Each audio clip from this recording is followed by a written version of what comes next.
So now I will run the project.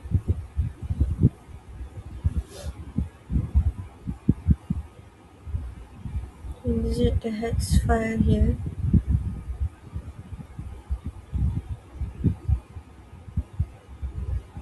Okay, I will run.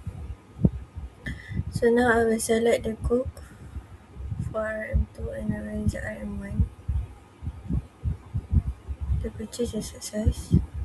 Green light means the purchase is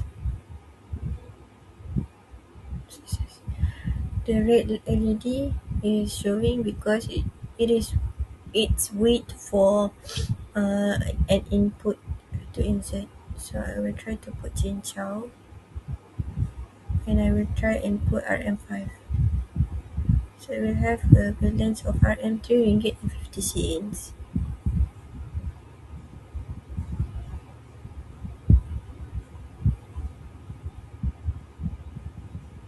That's all.